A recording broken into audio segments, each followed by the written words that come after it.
And Yodit, someone who's been in around data technology for a while, and I should imagine that within your work now that these sort of questions come up, it's kind of about the sensitivity of data, and particularly personal data.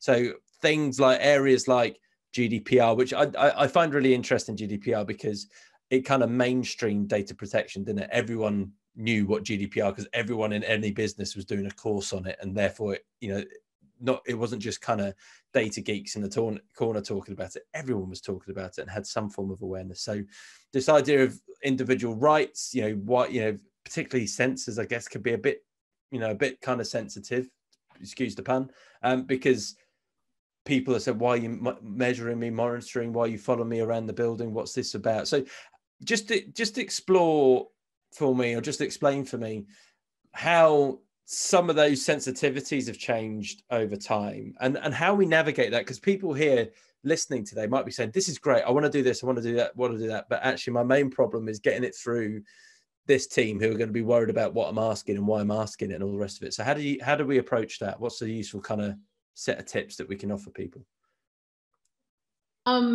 So from our perspective and our company's perspective, we monitor assets, not people. So I think that's the main approach, and that's the one we always will draw the line against. So there will be no kind of, I want to understand your connection, your phone's connection to any local devices and so forth. We don't do that.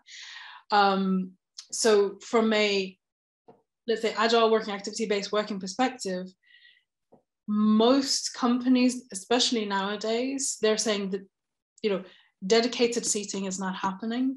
This is space that people share. These are touchdown spaces or meeting rooms and so forth. So in terms of the data from our side, we stay very much away from individuals, because it really doesn't matter, if kind of John comes in 3 days a week or whatever. It's the asset usage and ensuring that is fit for purpose.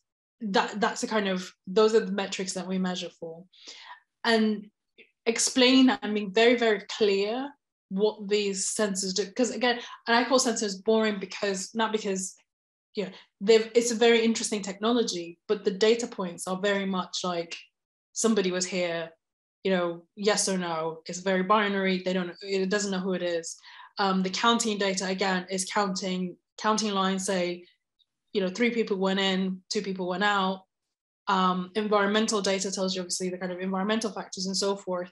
And I think that's on the right side of the line to ensure that kind of, whatever the use cases are, they meet those challenges. The moment it gets into individuals and their movements, and that's not something that anybody should do, really, and it's goes into the creepy territory, to be quite frank. Is that the kind of rule of thumb, Steph? Is that the kind of if it feels creepy, it's probably not right? Is that? Well, probably yes. I don't think I'm going to disagree there. But then there are other aspects where when you ask somebody's opinion. When we first embarked on utilization software, the end users couldn't see the benefit of it, because they had fixed desks, because they didn't want to share, because there was no agility. There were a couple of groups that wanted to do it and they could see the benefits. When it's then introduced without question, because you need it for track and trace, because you need, not for fire safety, first aid safety, we're not going to use the whole building, we're just going to have you in a particular section. Then people want to know when their colleagues are in. They want to be able to search where their colleagues are sitting. They want to go and sit next to them.